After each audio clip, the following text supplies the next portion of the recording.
50대 이상이면 미용도 중요하지만 건강을 지키기 위한 다이어트가 필요합니다. 특히 뱃살을 빼기 어려운데요. 뱃살이 있으면 콜레스테롤 수치, 혈압 증가 등으로 인해 각종 합병증만 찾아올 뿐 좋을 게 없죠. 하지만 몸이 예전 같지 않아 운동을 하는 것도 힘들고 먹는 것을 줄이자니 힘이 나지 않아 중년에 살 빼기는 정말 힘이 듭니다. 그런데 굶지 않고 나와 같이 밥은 똑같이 먹는 것 같은데 군살이 없는 사람들이 있습니다. 그런 사람들은 탄수화물 대사가 잘 되는 건데요. 우리 몸에 탄수화물이 들어오면 분해에 변경되어 포도당 상태로 변해 세포로 이동해 에너지원으로 사용됩니다. 군살이 없고 늘씬한 사람들은 밥을 먹으면 포도당이 충분히 에너지원으로 쓰여 대사가 잘 되는 것인데 살이 잘 안 빠지는 분들, 갱년기 뱃살이 생기는 원인 중 하나는 신진대사가 원활하지 않아서 그런데요. 신진대사가 안 되다 보니 살이 쉽게 찌고 잘 안 빠지는 겁니다. 대사도 잘 안 되는데 과식 폭식으로 인해 포도당으로 변하고 남아있는 잉여 에너지는 인슐린에 의해 지방으로 전환됩니다. 탄수화물은 3대 영양소로 에너지를 생성하는 역할을 해 인체에 꼭 필요한 영양소이지만 탄수화물을 과도하게 섭취했을 땐 비만, 당뇨 등 각종 질환을 유발합니다. 그렇다고 주식인 밥을 안 먹을 순 없는데요. 밥 먹기 전 이 음식들을 먼저 먹어주면 신진대사가 원활해지고 뱃살이 빠지는 데 도움이 됩니다. 첫 번째로는 껍질째 먹는 사과 반쪽입니다. 식전에 사과 반쪽을 먹으면 사과의 식이섬유, 팩틴 성분으로 혈당이 서서히 올라가 지방 축적을 막아줍니다. 특히 깨끗하게 씻어서 껍질째 먹는 것이 중요한데요. 사과 껍질에는 플로리진이라는 성분이 있는데 플로리진을 먼저 섭취하고 밥을 먹으면 포도당이 소장으로 흡수될 때 플로리진 성분이 흡수를 막아줍니다. 당이 몸 안에 쌓이지 않는 역할을 해주며 껍질의 안토시아닌 케르스틴 성분은 체내 염증을 제거해줍니다. 그리고 우리 몸의 장수 유전자인 피세틴을 활발하게 해주어 수명 연장에도 도움이 되죠. 사과와 같은 효능을 내는 과일에는 베리류가 있는데요. 블루베리 10에서 15알 정도를 식전에 먹거나 딸기를 먹어도 좋습니다. 두 번째로는 키위입니다. 기존에 먹던 탄수화물량의 5분의 1 정도를 식전에 키위로 대신하면 식사 후 혈당이 급상승하는 것을 막을 수 있습니다. 식이섬유가 풍부한 키위는 수분 흡수율이 높기 때문에 식이섬유가 팽창하며 소화 속도를 낮춰줍니다. 그리하여 식사 전후의 배고픔을 줄여주어 과식을 방지할 수 있습니다. 세 번째로는 그릭 요거트와 견과류입니다. 요거트는 우유를 발효시켜 소화가 잘 되게 만드는 식품입니다. 요거트에 압력을 가해 유청을 제거한 게 그릭 요거트인데요.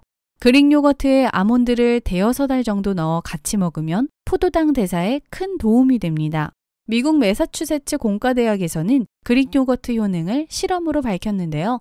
실험용 쥐에게 패스트푸드를 먹여 살을 찌운 뒤 한쪽에는 요거트, 다른 한쪽에는 가짜 약을 먹이는 실험을 했습니다. 패스트푸드와 요거트를 함께 먹은 쥐는 내장지방이 없었지만 요거트가 아닌 비슷한 것을 함께 먹은 쥐는 내장지방이 가득했죠. 그릭 요거트는 식전에 먹으면 락토바실러스, 루테리, 에시도필러스, 가세리 등 장에 유익한 균들이 탄수화물이 에너지로 잘 대사할 수 있게끔 도와줍니다. 단 시중에서 파는 과일만 요거트는 설탕이 많이 들어있어 오히려 인슐린 저항성을 높여 혈당을 높이고 살을 찌게 만드니 피해야 합니다. 마지막으로는 샐러드입니다. 코스 요리에서 샐러드가 에피타이저로 나오는 것을 보셨을 텐데요. 채소들은 체내에서 식이섬유로 분해되고 이는 대사를 활발하게 만들어 살이 찌는 것을 막아줍니다. 특히 양배추, 양상추, 케일, 로메인 등 푸른 잎채소가 좋은데요. 샐러드가 몸 안에 들어오면 식이섬유로 분해해 초산, 아세트산, 뷰티르산 등의 단세지방산을 만들게 됩니다. 단세지방산은 지방세포 안에 지방이 과도하게 축적되는 것을 방해해 비만, 대사증후군을 예방해주며 항균 능력을 활성화시켜 면역력을 증가시키고 장내에 정상세균이 잘 자라도록 도와 대장암을 예방합니다. 단 샐러드 드레싱이 중요한데요. 간장과 설탕이 만나면 당 독소가 생기니 콜레스테롤을 낮춰주는 올리브유에 지방분해에 탁월한 레몬 반 개를 갈아 뿌려 먹는 것이 좋습니다. 밥은 우리가 섭취하는 3대 영양소 중 하나인 탄수화물로 빼놓을 수 없는 음식입니다. 뱃살을 빼고 싶은 분들은 앞서 말씀드린 음식을 식전 섭취하시고 건강과 뱃살 없는 날씬한 몸 두 가지를 잡으시길 바랍니다. 오랫동안 젊고 건강하게 살 수 있다면 얼마나 좋을까요?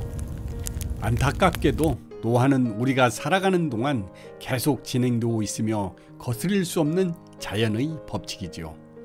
그렇지만 우리가 생활 습관을 개선하면 노화도 충분히 늦추고 오랫동안 건강히 살 수 있습니다. 그렇다면 우리가 알지 못하는 사이 더 빨리 늙게 만드는 나쁜 습관들은 무엇이 있을까요? 하나, 적은 지방 섭취. 다이어트를 할 때 지방의 섭취를 전혀 하지 않는 경우가 많습니다. 그러나 지방을 너무 적게 섭취하면 피부의 수분이 빠지고 주름이 생기는 등 노화를 촉진하는 결과를 불러올 수 있습니다.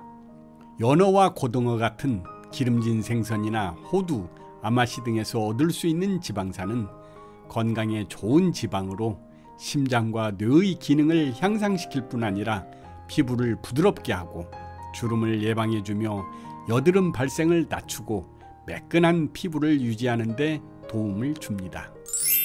두 번째, 당분 섭취.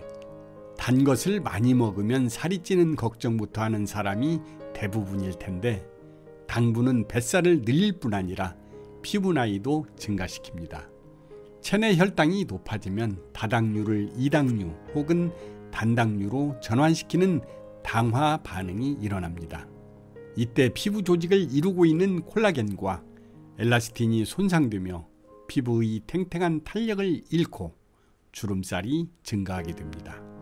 또한 영양가 많은 채소나 과일 대신 단 음식을 많이 먹으면 부족한 영양분을 보충하기 위해 신체는 뼈와 치아에서 칼슘을 빼내기 때문에 골다공증을 유발할 수도 있습니다. 뿐만 아니라 면역체계를 흔들고 신체의 항산화 능력을 떨어뜨려 노화를 촉진합니다. 세 번째, 수면 부족.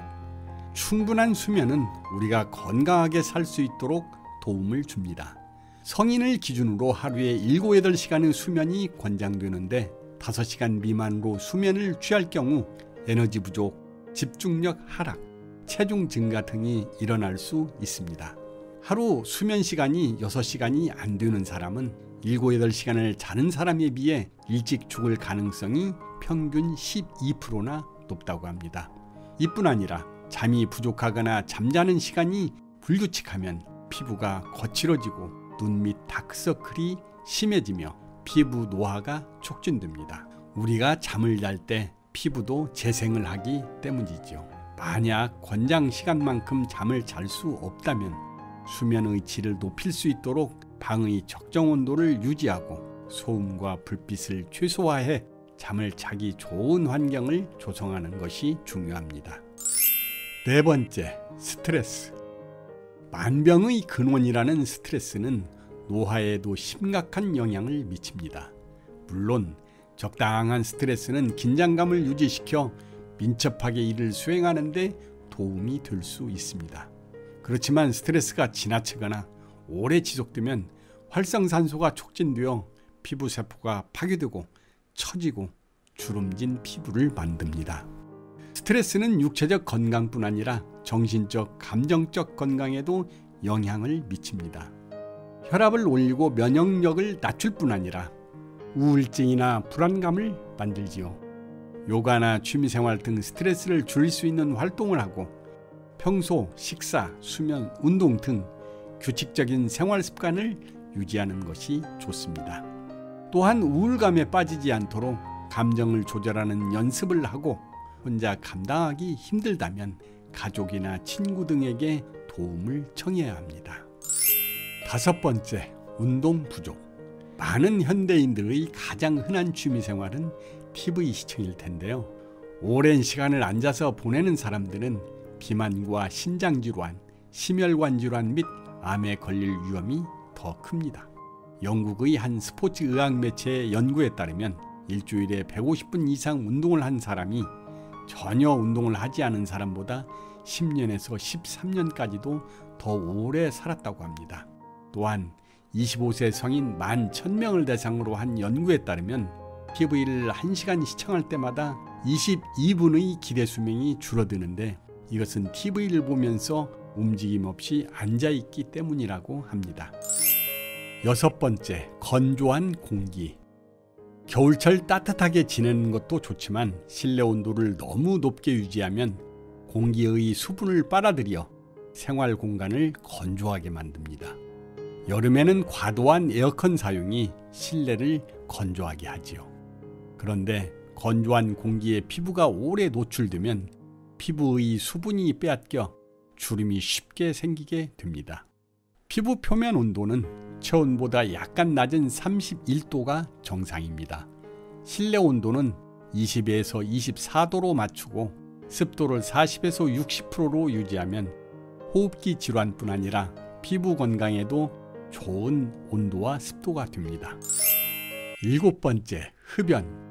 담배에 들어있는 독성 물질은 호흡기 건강에도 나쁘지만 세포 산화 과정에도 영향을 미치고 조직 재생을 방해합니다.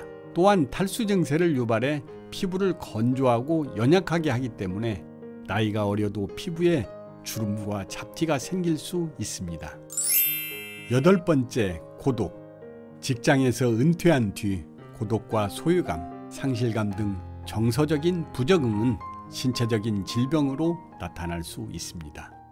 에딘버그 대학교에 따르면 개인의 생활 환경이 뇌 노화에 75%가량의 영향을 준다고 합니다.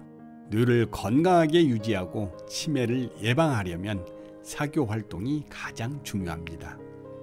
고독은 치매 발생률을 65% 증가시키는데 친구들과 만나 즐거운 시간을 보내는 것은 치매 예방에 가장 좋은 방법인 것이죠.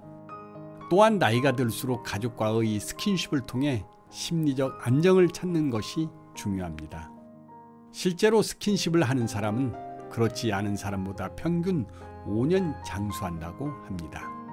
미국 뉴욕 주립대의 마이클 로이젠 교수의 저서 생체나이 고치기에 나온 실제 나이보다 젊어지는 78가지 방법 중 하나는 많이 웃는 것입니다. 많이 웃는 사람은 적어도 2년에서 최대 8년까지 세월을 되돌릴 수 있다고 합니다. 아무리 거스를 수 없는 자연의 섭리라지만 더 많이 웃고 오늘 알아본 나쁜 습관을 고치면 우리는 더 젊고 건강하고 행복하게 살 수 있을 것입니다.